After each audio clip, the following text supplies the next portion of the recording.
होनहार कवि नरेश पंत जी अधीरे बैठे हुए स्वागत।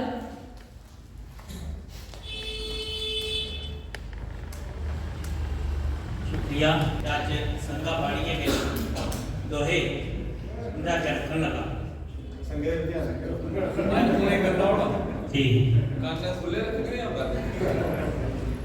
वो बोला मैला बदन कंगालिया मणे दी तो हाँ मैला बदन कंगालिया मणे दी तो हाँ मैल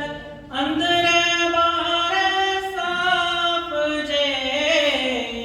किन्नी लपनी डैल लोको किन्नी लपनी कपड़े धोंदे गार दी कपड़े धोंदे गार दी लम्मी पाखेंगी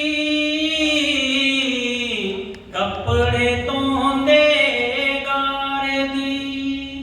लम्मी पाखेंगी आको जियां आखदी औखा मिलदा मी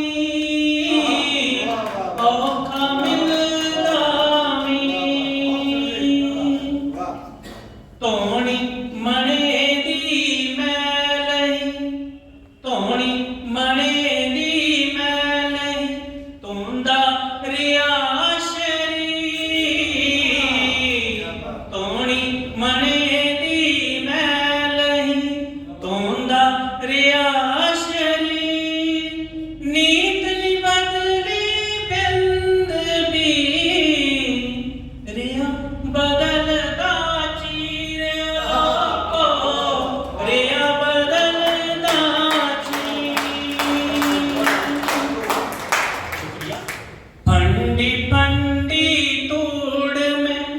जाल कित्ते सा फंडी फंडी तूड़ में जाल कित्ते सा मन मेरा मेरा रिया रामा करे ओ माँ रामा करे ओ माँ आर जित सब आर जी आर जित सब